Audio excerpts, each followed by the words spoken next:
এরকম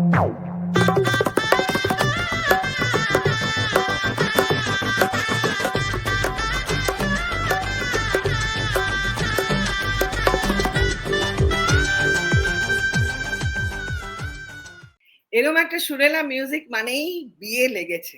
প্রতি সপ্তাহে দুলন ডায়েরিজে কিন্তু আমরা বিয়ে নিয়ে অনেক গল্প করি। মানে বিয়েতে কি করা উচিত, কি কেনা উচিত, সম্পর্কগুলোকে কি করে ঠিক রাখা উচিত। কিন্তু আজকে ভাবলাম যে এই বিয়ের পর্বে যাওয়ার আগে এমন কিছু মানুষদের সাথে কথা হোক যারা এলিজিবল এবং যারা ব্যাচেলর।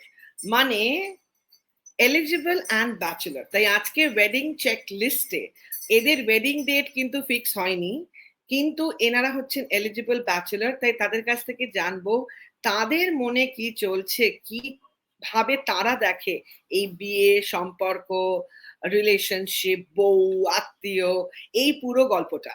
মানে তিনজন একদম ইয়াং সুপুরুষ বাঙালি পাত্র।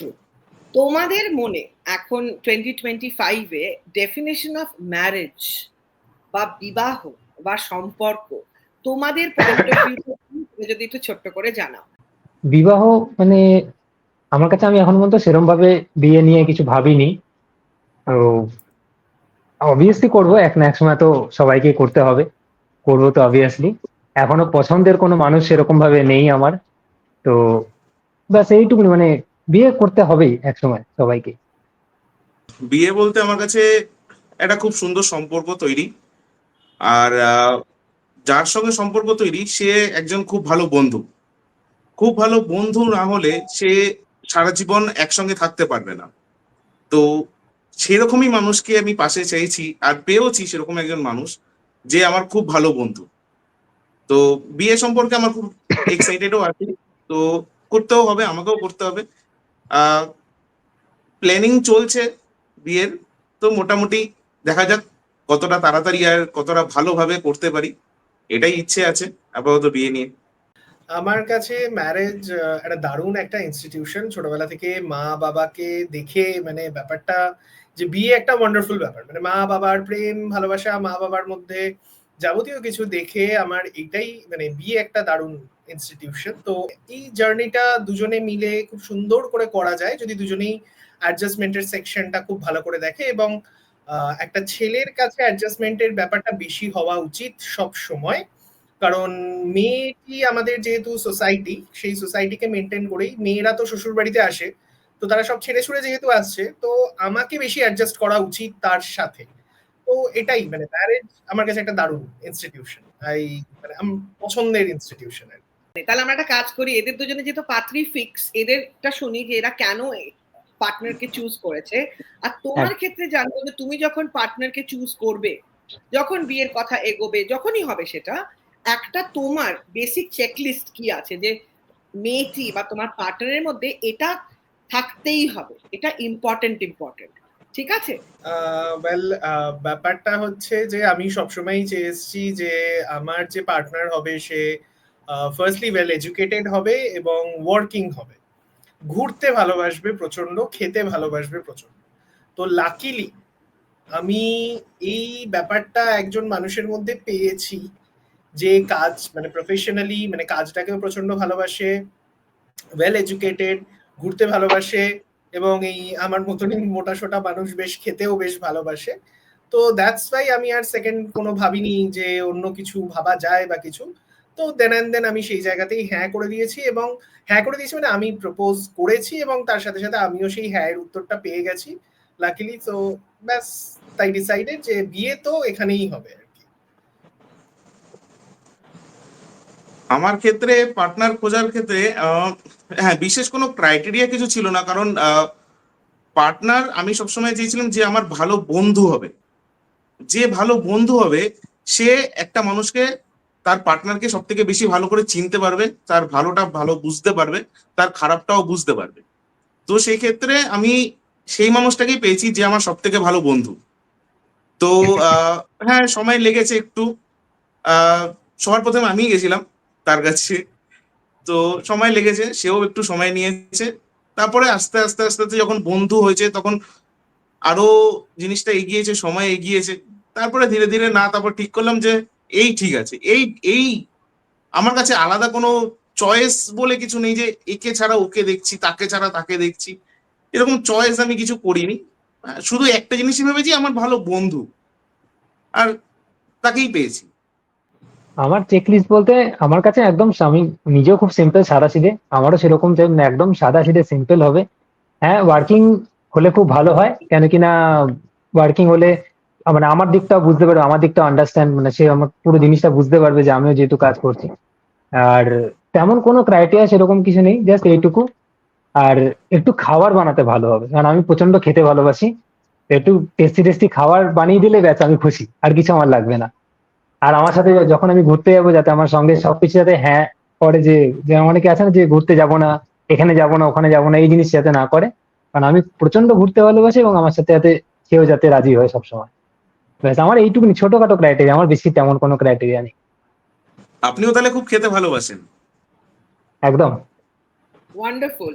তাহলে যেটা বোঝা যাচ্ছে যে খাবার মানে এই যে একটা food, food is a cause of love, তাই না? এরকম করে সুন্দর মানে এরকম হোটেলের মতো সুন্দর সাজিয়ে যদি সে পরিবেশন করতে পারে, তাহলে বিয়েটা আরো জমে যাবে, তাই না? ওকে, ওয়ান্ডারফুল। এবার আজকালকার দিনে যেটা আমরা দেখছি যে the definition of wedding has changed over time. আমরা যেখানে অনেক আত্মীয়দের 50th anniversary 60th anniversary celebrate করি, আবার বিয়ে বাড়ি খাওয়ার পরে কয়েক মাসের মধ্যে আমরা জানি না নবদম্পতিতে গন্ডগোল, মেঘ জমেছে, রাইট? তো আমরা চাই যাতে সব চ্যাপ্টার, দুলহান ডায়েরি করার উদ্দেশ্য হচ্ছে যাতে সব চ্যাপ্টার গুলো খুব সুখের হয়, রাইট? এবার তোমাদের কাছে আমার পরবর্তী প্রশ্ন যে এই যে হ্যাপিলি এভার আফটার থাকার ফর্মুলাটা, যেটা আমরা আমাদের সিনিয়র জেনারেশনসদের মধ্যে দেখেছি, যুগে যুগে তারা মনে হয় যেন একসাথে আছে, এত কেয়ারিং, এত লাভ তাদের মধ্যে।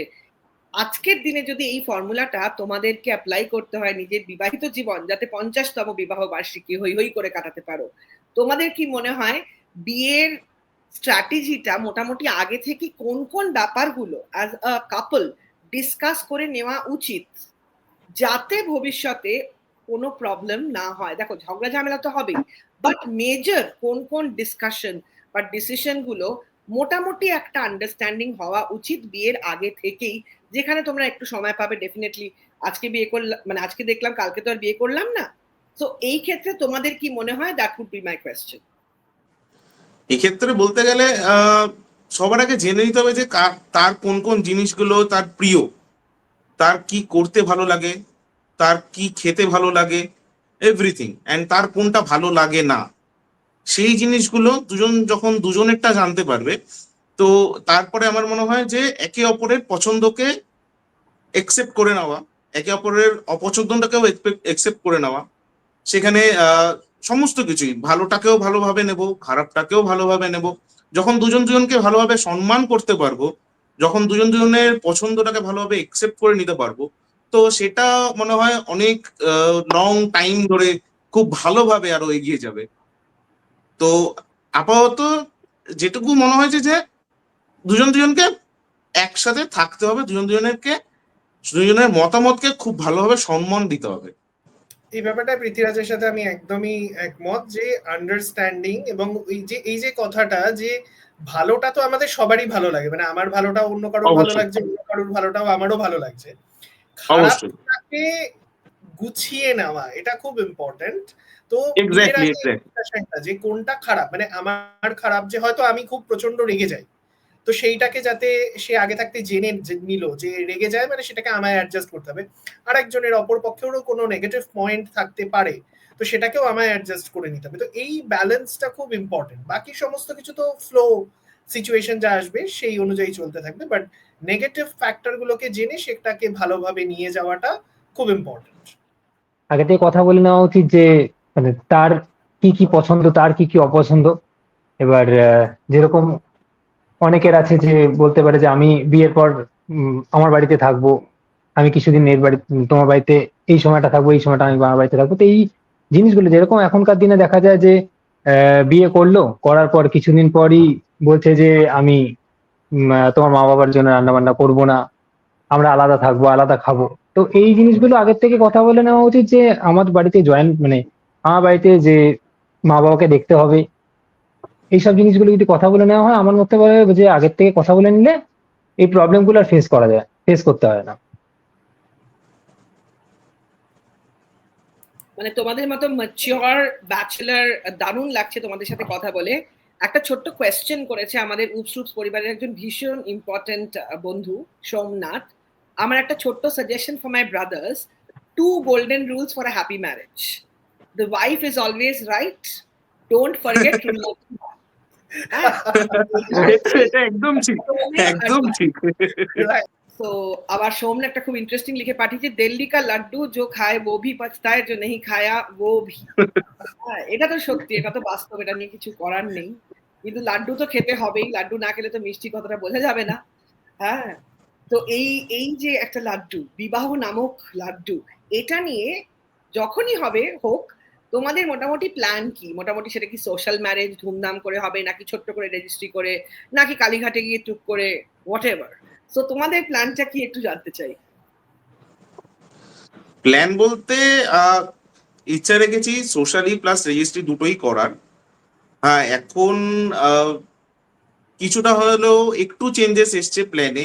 সেই 3 দিন ধরে বিয়ে করাটা একটু প্রবলেমেটিক হয়ে যায়, মানিটারি দিক থেকেও তো অনেক দিক থেকে অনেক রকম সমস্যা থাকে। তো সেই সূত্রে ওই রেজিস্ট্রি, বিয়ে, সিঁদুরদান, মালা বদল ওটা একদিনে কমপ্লিট করে অ্যান্ড 2 পরিবার মিলেমিশে একদিনে যে প্রোগ্রামটা, ওটাকেই আমি মোটামুটি আপাতত প্ল্যানিং এ রেখেছি। তাতে কি হয়, অতিরিক্ত খরচটা কিছুটা কমে আসে। আর ইন ফিউচার যেই লাইফটা আবার নতুন করে শুরু হতে চলেছে, সেক্ষেত্রে ওই যে খরচটা বাঁচলো, সেই সেই বাঁচাটা আমাদেরকে আরো এগিয়ে যেতে সাহায্য করবে। আমি ট্র্যাডিশনাল ফ্যাক্টরটাকে মানে নিজেই প্রচন্ড ভালোবাসি। তো আমার ইচ্ছা একদম মানে যেরকম ভাবে নিয়ম নীতি সোশ্যাল ম্যারেজ যেভাবে হয়, রেজিস্ট্রিটা তো বটেই, রেজিস্ট্রিটা পার্ট অফ দ্য ম্যারেজ, তো সেটাকে তো ডেফিনেটলি করতে হবে। বাট ওই একদম মানে সেই সকালবেলা জল সইতে যাওয়া থেকে শুরু করে সমস্ত নিয়মগুলো মেনটেন করেই যাতে বিয়ে হয় ট্র্যাডিশনাল ওয়েতে, তো আমার ইচ্ছা এটাই। আমি আমি এখানে সায়নজিৎ দার সাথে একমত, এটা ঠিকই, মানে বিয়ে তো সারা জীবনে একবারই হবে। তো জিনিসটা পুরো ধুমধাম করে যাতে সকাল থেকে সব কটা নিয়ম করে পালন করে হয়, সেটা আমারও সেটাই ইচ্ছা। কি মনে হয় বিয়ের আগে কোন কোন ব্যাপারগুলো, specially in terms of financial discussions, কতটা করা উচিত, কতটা করা উচিত না? কারণ it plays a very important part in a relationship, right? মানে এক্স্যাক্টলি। হ্যাঁ, এটা একটা ভেরি ভেরি ইম্পর্টেন্ট পার্ট। মানে কোথায় বেড়াতে যাব, কি খেতে যাব, এগুলো তো হচ্ছে সুইটার পার্ট, কিন্তু বাস্তবে ফিনান্সিয়াল ডিসকাশন একটা খুব ইম্পর্টেন্ট পার্ট, রাইট? তাই আমি তোমাদেরকে অনুরোধ করব, এই ব্যাপারে তোমাদের পয়েন্ট অফ ভিউ কি, বিয়ের আগে কতটা কথা বলে নেওয়া উচিত? আমার মতে যেটা যে ফাইন্যান্সিয়াল সেক্টরটা একটা খুব ইম্পর্টেন্ট সেক্টর, যেটা তুমি বললে। তো যখন ফিক্সড যে বিয়ে করছি, তো সেই সময় এই ব্যাপারটা নিয়ে খুব পরিষ্কার করে কথা বলে নেওয়া উচিত যে ফাইন্যান্সিয়ালি কি গ্রাউন্ডে আমরা কে কোথায় দাঁড়িয়ে, কারণ আগামী লাইফটা দুজনকে যেহেতু চালাতে হবে এবং দুজনেরই যেহেতু বাড়ির দায়িত্ব থাকে, আমার মা বাবার দায়িত্ব রয়েছে, আমার যে ওয়াইফ হচ্ছেন তারও মা বাবার দায়িত্ব তার রয়েছে। তো সেক্ষেত্রে ফাইন্যান্সিয়াল ফ্যাক্টরটাকে খুব খোলাখুলি আলোচনা করে নেওয়া উচিত বিয়ের আগে, যাতে ইন ফিউচার কোনো রকম কোনো প্রবলেম না আসে। এটা একদম ঠিক কথা, ফাইন্যান্সিয়াল ফ্যাক্টরটা তো অবশ্যই আলোচনা করে নেওয়া উচিত। কারণ আমার পক্ষে কতটা সম্ভব, তার পক্ষে কতটা সম্ভব, কারণ তার সঙ্গে তার বাবা মাও রয়েছে, আমার বাবা মাও রয়েছে। আমি আমার বাবা মাকে দেখবো, তারটা দেখবো, এমনটা কখনোই নয়।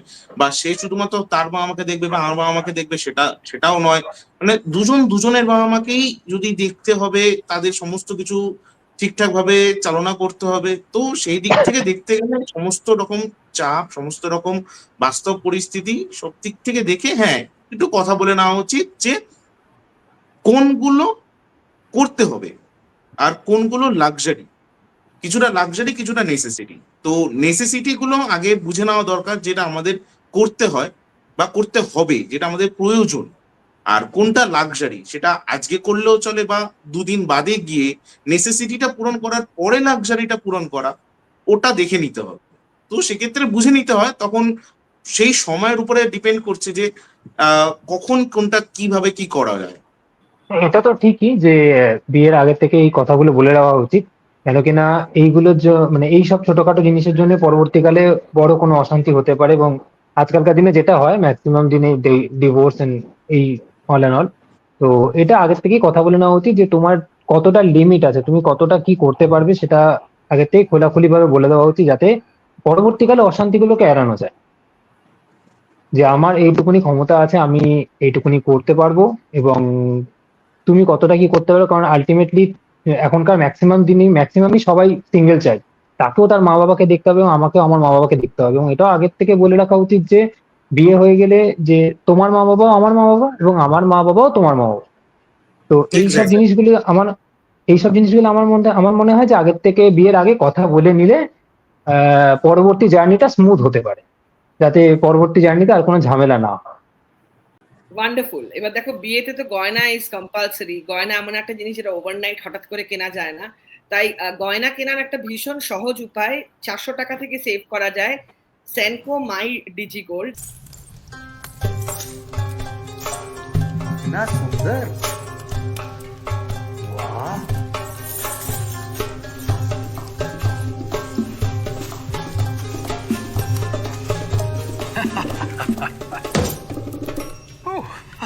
खुल जा, खुल जा।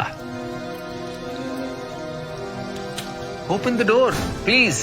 ओपन ओपन, खुल जा डिमसम, खुल जा दरवाजा। ये तो खुल नहीं रहा है। खुल जा, खुल जा, खुल जा।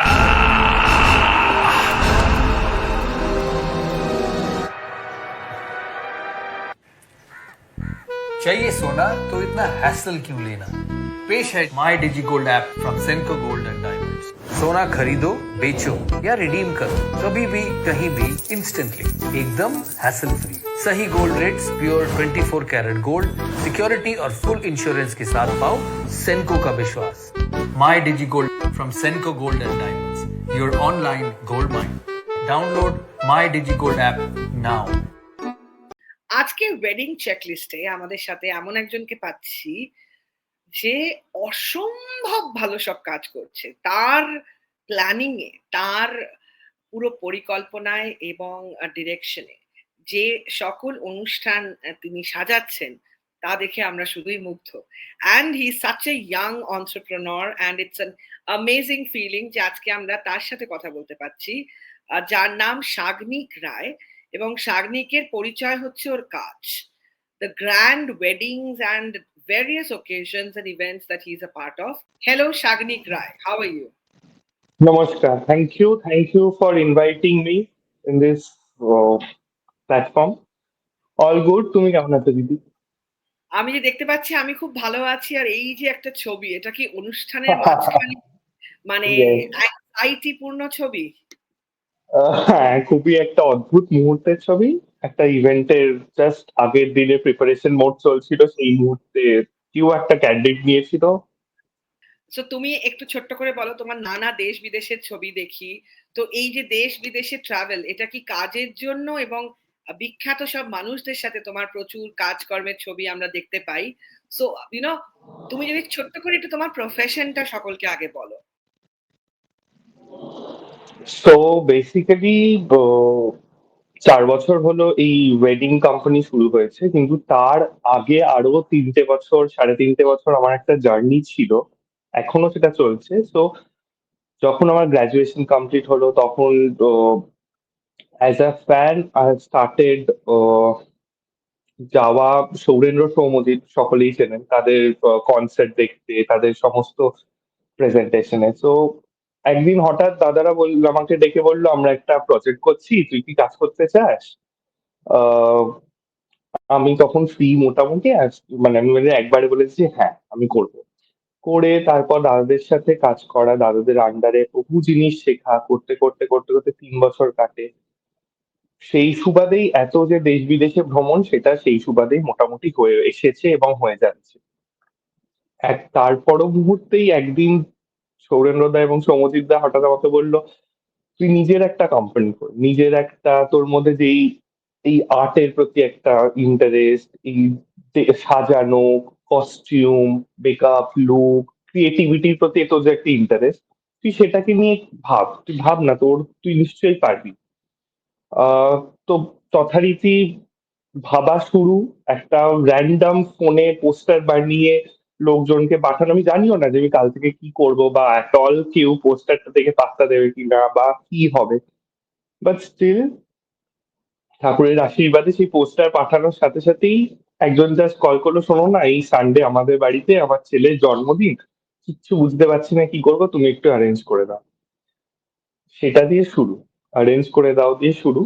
আহ, বলতে দ্বিধাবোধ করবো না, বলরাম মল্লিকের বাড়ি প্রিয়াঙ্কাদির সাথে, প্রিয়াঙ্কাদি ফোন করলো, শোনো না তুমি করে দাও না ছেলের জন্মদিন, তোমার যা লাগবে বলো। আমি নামলাম, আমি কিছুই জানি না তখন কিভাবে কি করব কি হবে এক্স্যাক্টলি। করে এখানে গিয়ে ওখানে গিয়ে বিভিন্ন জায়গায় সার্ভে করে দেখি, আমার কাছে ছিল হাতে 5খানা দিন মাত্র। সেই করে ইভেন্টটা তো নামলো, সেই দিয়ে আমার শুরু। পরবর্তীকালে আবার ব্যাক টু সৌরেন্দ্র সমচিত্রা, ওরা ওই সেই বছরেই পুজোর সময় মনে হয় মিউনিকে পারফর্ম করতে গেছিল, ওখানে ওদেরকে কেউ একজন বলেছিল যে আমার মেয়ের কলকাতায় বিয়ে অর্গানাইজ করছি, তোমার চেনা কোনো ইভেন্ট প্ল্যানার আছে, করে সৌরেন্দ্রদাকে জিজ্ঞেস করে। তো যথারীতি সৌরেন্দ্রদা আমার নাম্বার দিয়ে আমাকে জাস্ট ওখান থেকে একটা হোয়াটসঅ্যাপ করে, ইনি কল করবেন তোমাকে, জাস্ট তুই কথা বল, তারপর দেখ না কি হয়। ওই যে দেখ না কি হয় দিয়ে বিয়ে, মানে মানুষের বিয়ে দেওয়া শুরু হলো, তো এখনো চলেই চলেছে বছরের পর বছর ঠাকুরের আশীর্বাদ। এবং প্রত্যেকে মানে যারা আমাকে ভালোবাসে, যারা আমাকে সাপোর্ট করে, যারা চায় আমি এই কাজটা নিয়ে থাকি, তাদের অসম্ভব আশীর্বাদ, অসম্ভব কৃপা আমি করেই চলেছি। চাই আমি যেন আরো করতে পারি, এটাই। অসাধারণ। তার মানে what started as a birthday party এখন পুরোটাই হচ্ছে ওয়েডিং ক্যানভাস। তাই আজকে বিয়ের চেকলিস্টে, বিকজ আমাদেরটা একটা ওয়েডিং স্পেশাল, শুধু ওয়েডিং না, উই ওয়ান্ট দ্যাট এই অনুষ্ঠানের মাধ্যমে we try and ensure that just not the wedding is a perfect beginning, but also the relationships continue wonderful. তাই আমাদের নানা রকম আয়োজন থাকে অনুষ্ঠানে। তো আজকে প্রাইমারিলি ওয়েডিং চেকলিস্টে শাগনিক রায় দি এক্সপার্ট ইভেন্ট স্পেশালিস্টকে আমরা পেয়েছি। তো মাই ফার্স্ট বিয়ে রিলেটেড কোয়েশ্চেন হচ্ছে, মোটামুটি এখন অব্দি 4 বছরে কতগুলো বিয়ে সাজানো হয়েছে, কতগুলো বিয়েকে একদম গুছিয়ে পরিবেশন করা হয়েছে? তো লাইক প্রথম বছর, এটা কোভিড এর ঠিক আগে, মানে তখন আমার মনে হয় মাস্টার্স এর শেষ বছর, তখন ব্যাক টু ব্যাক 3টে ওয়েডিং অর্গানাইজ করি। 3টে ওয়েডিং এর কোনোটা শুধু সঙ্গীত, কোনোটায় পুরো ওয়েডিং, কোনোটা খুব ছোট স্কেলের একটা ওয়েডিং করি। তারপরে একটা লং পিরিয়ড যায় কোভিড, কোভিড পুরো আমার একটা 1-1.5 বছর প্রায় নষ্ট হয়। দেন আবার ফেরত আসি উইথ একটা অ্যানিভার্সারি পার্টি। লাইক মানে ওয়েডিং অর্গানাইজ করা, বলতে পারো 30টা, অ্যাটলিস্ট 30টা ডান। আর আমার মোস্ট অফ দ্য ওয়েডিংস আর এনআরআই ওয়েডিংস, মানে যারা বাইরে থাকেন, বাঙালিরা, মোস্টলি বাঙালি ওয়েডিং, তারা ছেলে মেয়েদের বিয়ে অর্গানাইজ করেন, করে কোনোভাবে আমার নাম্বার পান, আমার সন্ধান পান, তারা আমাকে দেখেন, কাজকর্ম দেখার পর কানেক্ট করেন, করে এখনো অব্দি মোটামুটি 28-30টা ওয়েডিং তো হয়েইছে, তার সাথে অ্যানিভার্সারি, বার্থডে, কনফারেন্স। অলসো একবার সুযোগ হয়েছে একটা ফ্যাশন র্যাম্প অর্গানাইজ করা একটা জুয়েলারি হাউসের জন্য, ইট ওয়াজ আ বিগ ইভেন্ট। যাবতীয় সব রকম ইভেন্টই ডান মোটামুটি এখনো অব্দি, আর করেই চলেছি।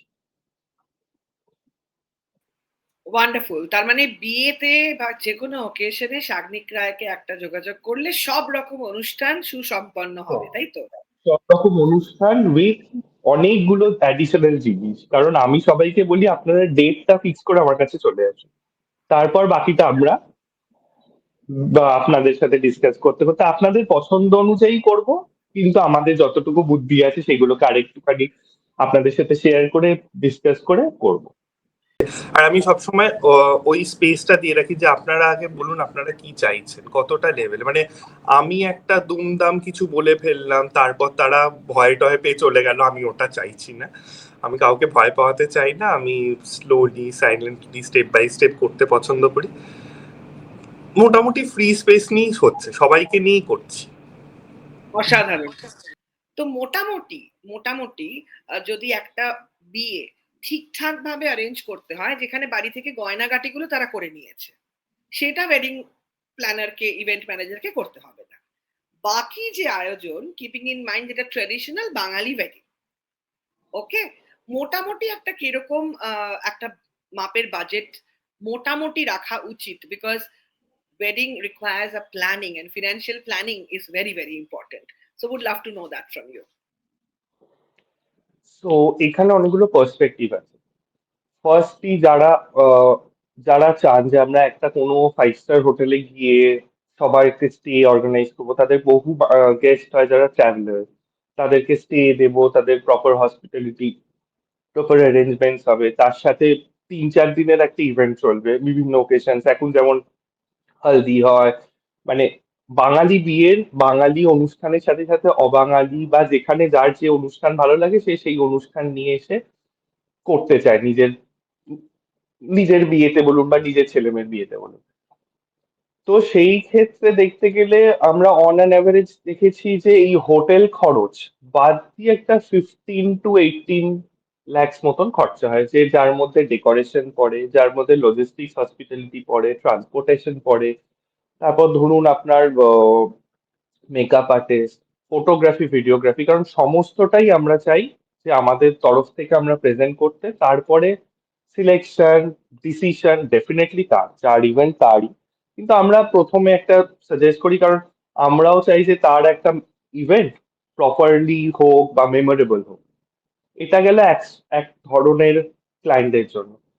তারপরের লেভেলে বলতে গেলে ধরুন এই যে বিয়ে বাড়ি হায়ার করে, মানে আমরা যেটা পুরো আগে, মানে এখনো অনেক জায়গায় বিয়ে বাড়ি হায়ার করে বিয়ে অর্গানাইজ করা ভাবি, সেই ক্ষেত্রে ভেন্যু, খাওয়া দাওয়া নিয়ে আপনি ধরুন ওই 12 to 15 আপনি যদি বাজেট ধরেন, কারণ বিয়েতে তো অনেকগুলো অনুষ্ঠান চলে, অনেকগুলো দিন আসে, তো সব মিলিয়ে আপনার ওরকম একটা খরচায় গিয়ে হরে ধরে দাঁড়িয়ে যায়। কারণ এখন বিয়ে বাড়ি ভাড়া বা একজন মেকআপ আর্টিস্টের ফি ব্যাক করতে গেলে এইরকম এসে একটা বাজেটে এসে দাঁড়িয়ে যায়। লজিস্টিক্স এর কথা হচ্ছিল, এতটা আয়োজন প্রয়োজন, because it requires lot of travel, stay, তাদের লোকাল ট্রাভেল, তাদের ন্যাশনাল, ডোমেস্টিক, ইন্টারন্যাশনাল সব রকমের গল্প। তো সেটাকে কি তোমরা পুরোটাই হ্যান্ডেল করো? কারেক্ট, আমরা পুরোটাই হ্যান্ডেল করি, কারণ আমরা প্রথমে এগুলোর অনেকগুলো স্টেপস আছে। এবার প্রথমে ধরুন ইনভিটেশন গুলো করা হয়ে গেল, তারপর কারা আসছে কনফার্ম করলো, তাদের সাথে আমাদের তরফ থেকে একজন কোঅর্ডিনেটর কন্টিনিউয়াসলি থ্রু আউট, ধরো লাস্ট 2 months কি 3 months কন্টিনিউয়াসলি কানেকশনে থাকলো, যে you are coming, send me your flight detail, কখন, অনেক সময় শেষ মুহূর্তে ফ্লাইট চেঞ্জ হয়ে যায়, সেই সমস্তগুলো কানেকশন রেখে রেখে প্রপার ডেটাবেস বানিয়ে আমরা প্রপার অ্যারেঞ্জমেন্টস করি যে তাদেরকে পিক আপ করার। কারণ এই ডোমেস্টিক আর ইন্টারন্যাশনাল যখন একসাথে থাকে তখন গিয়ে একটা ঝামেলা হয়। ঝামেলা ইন দ্য সেন্স কি, অনেকটা বড় স্কেপে আমাদের ভাবতে হয়, কারণ এয়ারপোর্টে তো আমাদের ডোমেস্টিক ইন্টারন্যাশনাল জোনগুলো একদম আলাদা, so we have to arrange accordingly. Then transportation is like, যখন যার পিক আপ থাকলো সেটা গ্রুপে হচ্ছে না, যেটা সিঙ্গেলে হচ্ছে, কিভাবে হচ্ছে সেই অনুযায়ী আমরা গাড়ি বা বাস বা tempo traveller what ever it is, সেইগুলো আমরা অ্যারেঞ্জ করি টিল হোটেল। তারপর তারা তো হোটেলে আসার পর চেক ইন প্রসেসটাও সঙ্গে থাকা, কারণ এতক্ষণ ধরে সবাই জার্নি করে একটা ওয়েডিং এনজয় করতে আসছে, সো আমাদের দায়িত্ব যাতে তারা প্রপারলি রুম অবধি পৌঁছাতে পারে বাকি দিনগুলো এনজয় করার জন্য। তো সেইগুলো অ্যারেঞ্জ করে হোটেলে চেক ইন করিয়ে, তারপর অনেক সময় অনেকের লোকালি, মানে ধরো যেই হোটেলে রাখলো সেই হোটেলে হয়তো মেইন ইভেন্টটা হচ্ছে বা কোনো একটা ইভেন্ট হচ্ছে, বাকিগুলো অন্য অন্য ভেন্যুতে হচ্ছে।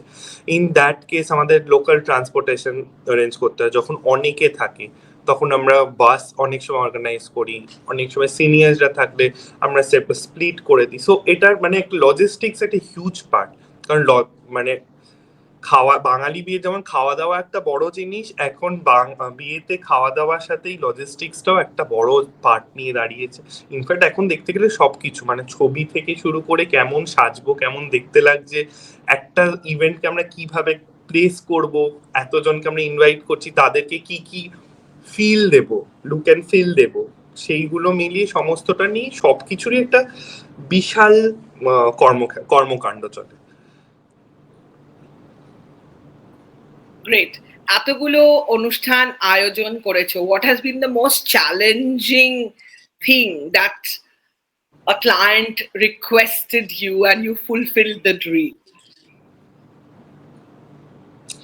চ্যালেঞ্জড এখনো অতটাও চ্যালেঞ্জ ফেস খুব বিশাল বলতে গেলে করিনি। চ্যালেঞ্জ বলতে ধরো যখন আমাদের কাছে একটাই ভেন্যু স্পেসিফিক থাকে, একটা সেম দিনের ইভেন্টের জন্য দুটো বেলায় ইভেন্ট, মানে সকালে একটা ইভেন্ট, বিকেলে একটা ইভেন্ট, মাঝখানে হয়তো 2 থেকে 3 ঘন্টা একটা গ্যাপ, ওই যে ফুল সেট আপ চেঞ্জ, সেটার যে ট্রানজিশনটা, সেটা ইজ আ চ্যালেঞ্জ। মানে একটা গায়ে হলুদ, এখন সব ইভেন্টই এত বড় করে হয়, একটা হালদি বা গায়ে হলুদের ইভেন্ট শুরু হয়ে শেষ হতে হতে দুপুর 3টে বেজে গেল, কিন্তু তারপরে বিকেলবেলা ওয়েডিংটাই 6-6:30 থেকে লোক আসা শুরু করলো। সো মাঝখানের যে টাইম পিরিয়ডটা, ওই একটা ভেন্যুর মধ্যে, একটাই জোনের মধ্যে পুরো লুক অ্যান্ড ফিলটা চেঞ্জ করে ফেলা, ইটস আ চ্যালেঞ্জ। আর সেইটা বলতে গেলে আমি লাস্ট নভেম্বর, মানে ডিসেম্বরে অনেকগুলো ব্যাক টু ব্যাক ওয়েডিংস চলেছে, তার মধ্যেই একজন আমাকে, সৌমেশ ব্যানার্জি বলে আমার একজন ক্লায়েন্ট, সে আমাকে পরে একদিন ডাকলেন, জাস্ট ডিনারে ইনভাইট করলেন, খুব খুশি হয়েছেন করে। সেদিন গল্প করতে করতে বলেন, আমি না সকালবেলা ফেরত আসার পর বিকেলবেলা যখন যাচ্ছি জায়গাটা আর বুঝতে পারছি না, এত তাড়াতাড়ি কি করে জায়গাটা চেঞ্জ হয়।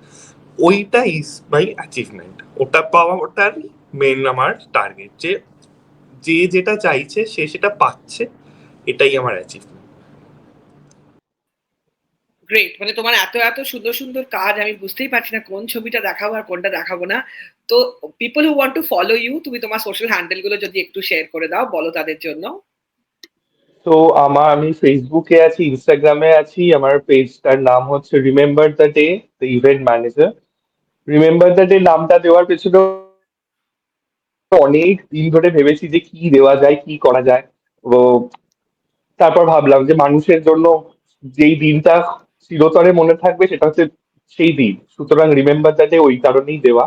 তো আপনারা প্লিজ ফলো করুন, আপনাদের যখন যা রিকোয়ারমেন্ট আপনি আসুন, আপনাদের মতন করে, আপনাদের পছন্দ অনুযায়ী আমরা সব সময় আছি।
এবং আজকে আমি ভীষণভাবে ওয়েলকাম করছি সঙ্গীতা দাশগুপ্ত এবং প্রিন্স দাশগুপ্তকে, Dulhan diaries partner by Senco golden diamonds.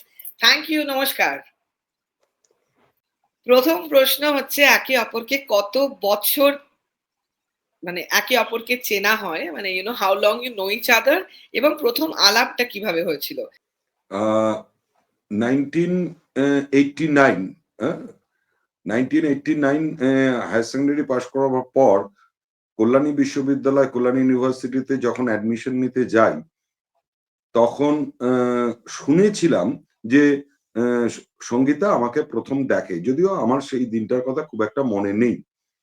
কিন্তু পরবর্তীকালে অনার্স পড়ার সময়তে 3 বছরের জার্নিতে একে অপরকে আমরা চিনতে পারি এবং একটা অদ্ভুত ভাইব ম্যাচ করেছিল। যদিও সেই সময়তে রিলেশনটা তখনও তৈরি হয়নি, আক্ষরিক অর্থে যাকে প্রপোজ করা বলে, হ্যাঁ, সেই রকম কোনো প্রপোজাল আমি দিইনি, হ্যাঁ, কিন্তু ভালো লাগতো এবং 8-10 জনের থেকে যে আলাদা সেটা আমি বুঝতে পারতাম এবং আমি হা করার আগেই বুঝে যেত যে আমি কি চাইছি।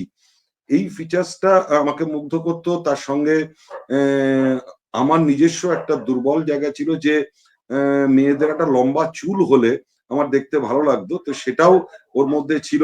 এবং তার মধ্যে একটা নারীর যে কমনীয়তা, হ্যাঁ, কোমল স্বভাব, হ্যাঁ, স্মিত ভাষ্য, সেই বিষয়গুলো খুবই ছিল। এবং গুড পার্সোনালিটি, অতিরিক্ত কথা না বলে বিষয়বস্তুকে খুব তাড়াতাড়ি বুঝে নেওয়া।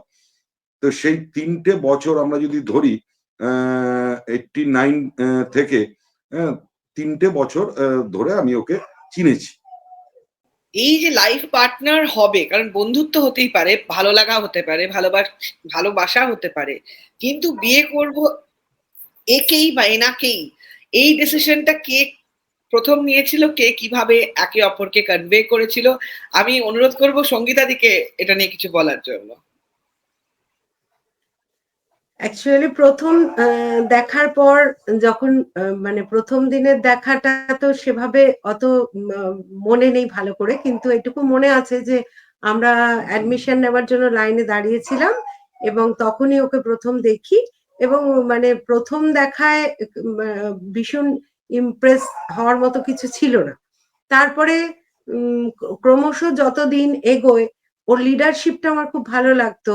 সবার মধ্যে দায়িত্ব নিয়ে কাজ করা এবং সেই দায়িত্বটা সঠিকভাবে পালন করা, এইটার মানে মধ্যে দিয়েই প্রথম ভালো লাগাটা আসে। তারপরে একসাথে থাকতে থাকতে কোন সময় যেন একে অপরের জন্য দুজনের জন্য অপরিহার্য হয়ে গেছি, সেটা বোঝার পরে বিয়ের সিদ্ধান্তটা আমরা দুজনেই নিয়েছিলাম, কেউ এককভাবে আলাদাভাবে নিইনি।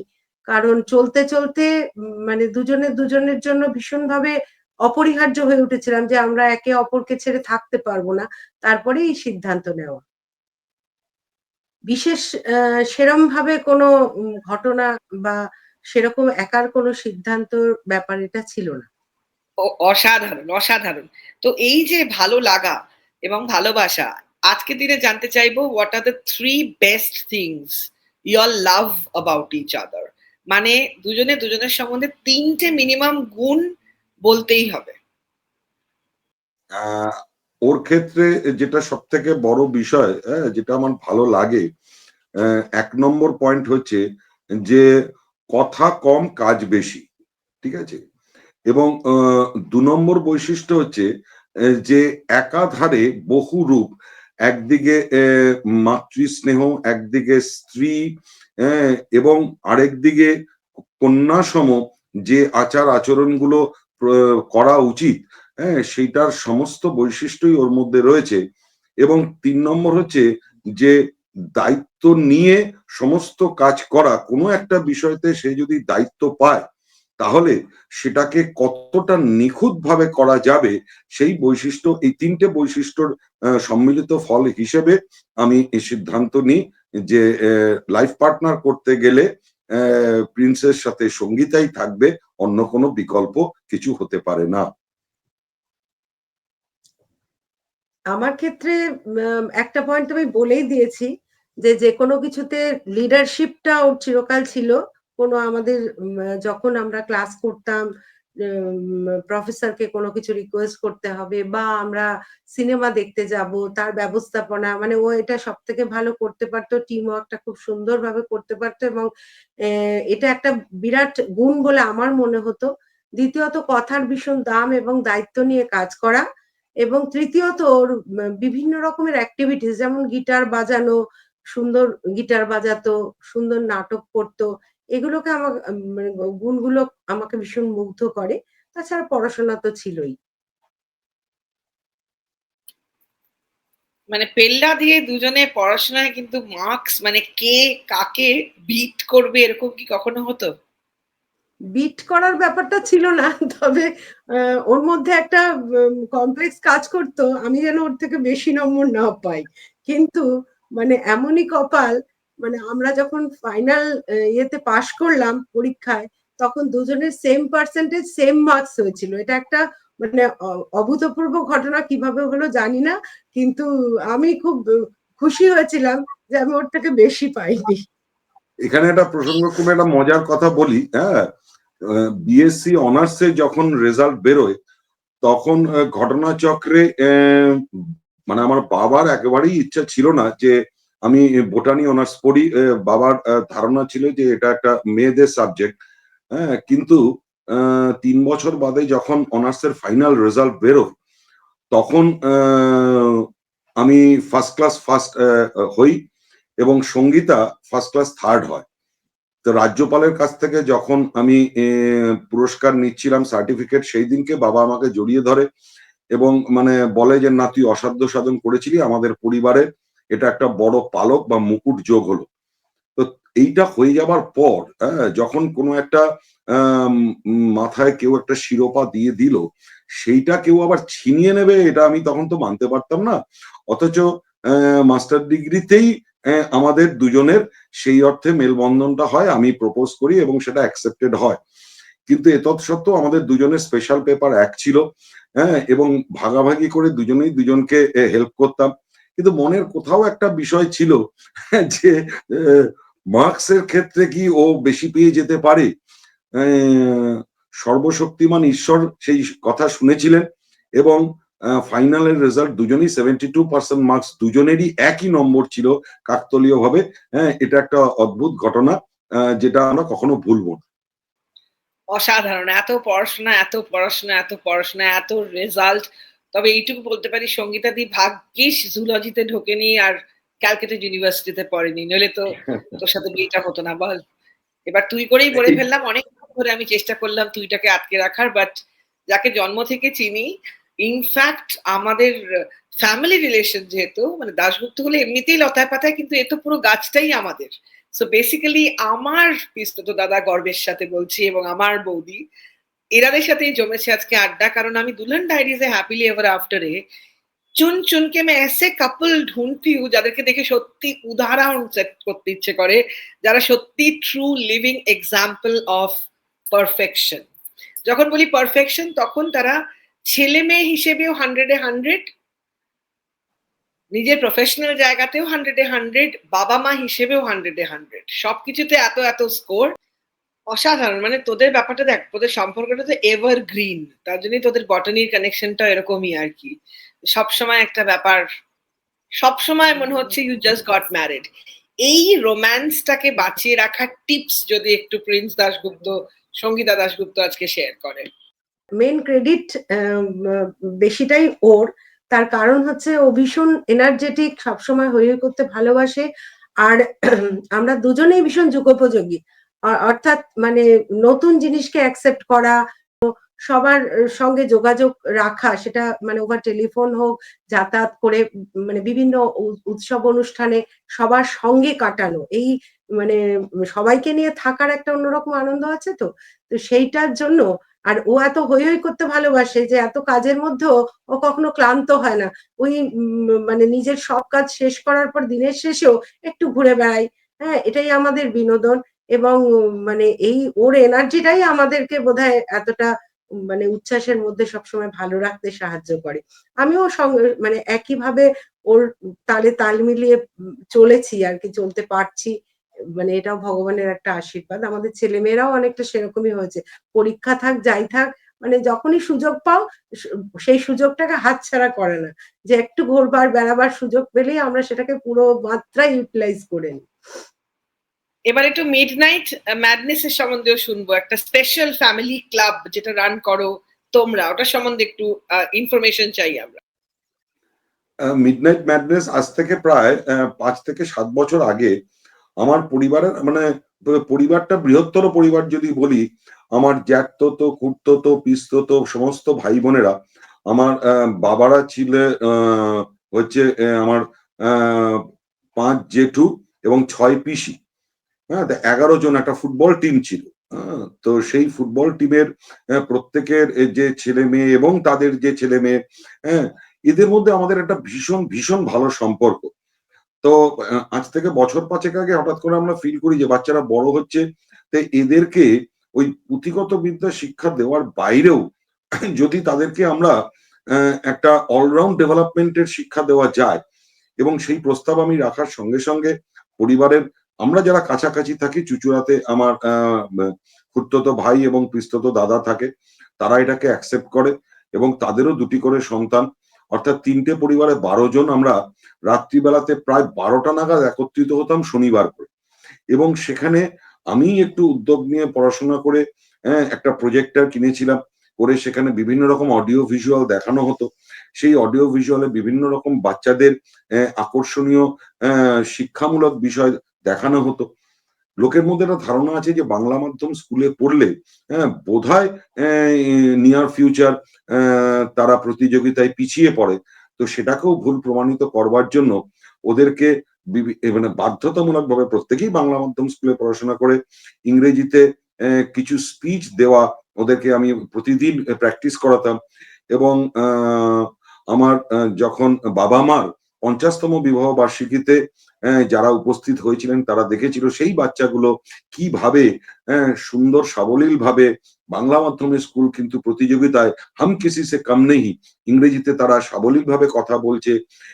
এখন প্রত্যেকেই অনেকটা বড় হয়েছে, কিন্তু তারা শিখে গেছে যে পরিবারের কোনো কিছু অনুষ্ঠান, কারো জন্মদিন, কারো বিবাহ বার্ষিকী, তার পরিবারের তারা প্রত্যেকেই সেটাকে পালন করে। এই শিক্ষাটা প্রত্যেকের মধ্যে সঞ্চারিত হয়েছে, এটাই স্যাটিসফ্যাকশন।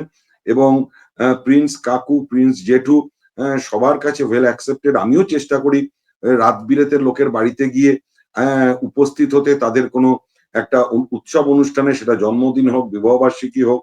এবং আমার এই বিষয়তে যে পাগলামো, পরিবারের সকলে সেইটাতে সাথ দেয়, ছেলে মেয়ে এবং স্ত্রী, ওরা কখনো এটাতে বাধা দেয় না। আমি গিয়ে বললাম এই আজকে এটা করতে হবে, কালকে এটা করতে হবে, ওরা সেটা করে। কখনো এই মিডনাইট ম্যাডনেসের দল একটু কলকাতাতেও আসুক, হঠাৎ করে তো কিছু ঘটুক একটু এখানেও। যাই হোক, সেটা আমরা আশা রাখি যে গাড়িটা একদিন চালিয়ে দেশে এদিক ওদিক চলে যাওয়া হয়, কিন্তু মাঝে মাঝে হঠাৎ এখানেও আসা হয়। অ্যামেজিং। একে অপরকে ভালোবেসে কি নামে ডাকা হয়। মজার কথা হচ্ছে যে এই বেড়াতে টেড়াতে গেলে ও যদি কিছু বলে যে, আমি একদিনকে এই কিছুদিন আগে একটা জায়গায় বেড়াতে গেছি, তো সেখানে একদম গ্রাম, তো গ্রামের মধ্যে কোনো গাড়ি টাড়ি কিছু নেই, তো একটা ওই মাল বহনকারী ম্যাটাডোর যাচ্ছিল। আমি হইচই করে সেটাকে দাঁড় করিয়ে, এই উঠে পর সবাই মিলে আমরা এটা ঘুরে আসবো, ড্রাইভারকে রাজি করেছি। ওর সঙ্গে সঙ্গে না এটাতে ওটা ঠিক না, এটা কি করে উঠবো, উঠলে হাড় ভেঙে যাবে, এই ভেঙে যাবে। আমি তখন মজা করে বললাম, এ বুড়িয়া কো এসে নেই করনা হ্যাঁ, বুড়িয়াকে তো এই হচ্ছে মানে মজার বিষয়। তখন ও আবার বললো আচ্ছা ঠিক আছে, বুদ্ধা তো বেশ ভালোই এনার্জেটিক। এই হচ্ছে মজার কথা, এর বাইরে খুব একটা কিছু আমরা বলি। অসাধারণ, মানে এতটাও ভালোবাসা যায়। You both set a classic example. আমরা যদি এভাবেই একটুও তোদের মতো হতে পারি, এই আশীর্বাদ চাইবো আমাদের জন্য। এত বিউটিফুল একটা কনভারসেশনের জন্য আন্তরিক ধন্যবাদ। একটা ছোট্ট লাস্ট এইটুকু একটা প্রশ্ন আছে, একটা আবদার আছে। এটা হচ্ছে, প্রিন্স দা হচ্ছে মোটামুটি জিটি রোডে দাঁড়িয়ে যদি প্রিন্স স্যার বলি, হাজার লক্ষ স্টুডেন্টরা কিলবিল করে। এই এত স্টুডেন্ট, তার মধ্যে অনেক গার্লস স্টুডেন্টস রয়েছে, তাদের পেরেন্টস রয়েছে, কিভাবে প্রিন্স দাশগুপ্তকে সামলানো হয় এবং এই ফ্যানফেয়ারটাকে কিভাবে দেখে সঙ্গীতা বৌদি? সেরকম ভাবে এটা নিয়ে কখনো ভাবিনি, কিন্তু বিষয়টা সত্যি।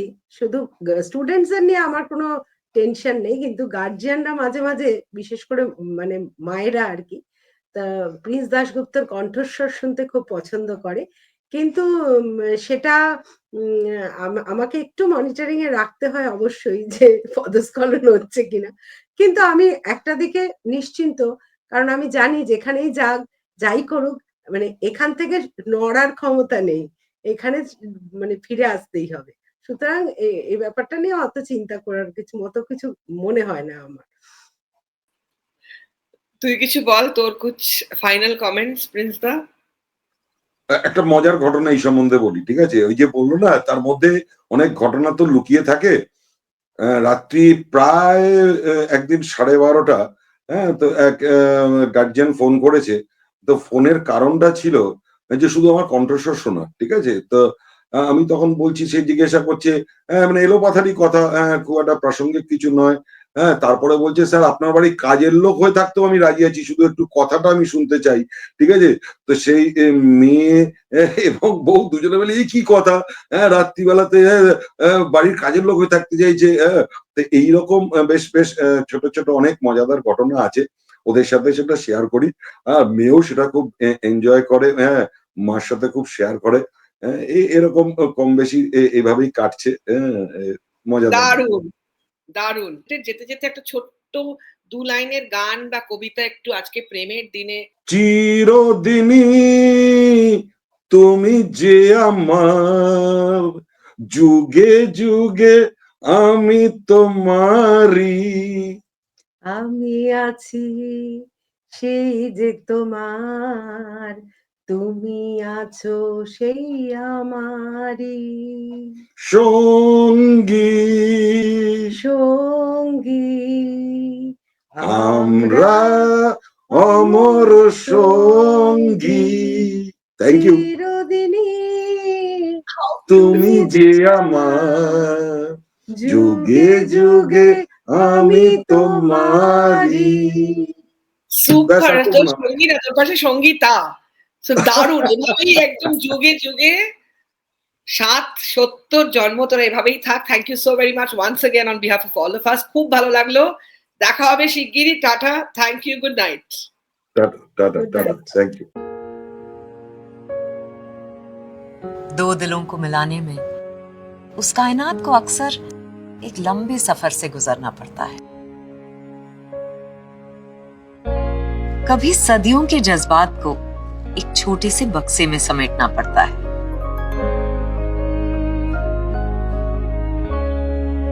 कभी यूं ही गले लगाने के बहाने से उनके सबसे कीमती जेवर उनके दिल को ही चुराना पड़ता है।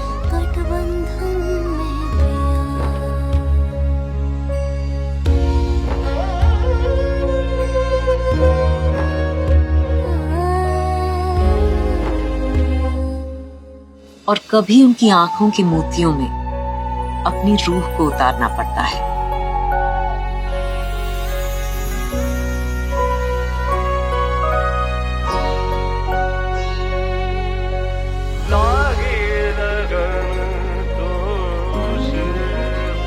तब जाके बनती है कुछ बात। आंखों में चमकते हैं सितारे और सर पे खुशियों की बरसात। हर एक गिरह में बादों को बांध के ऐसी ही कायनात मिलाती है दिलों को प्यार के गठबंधन।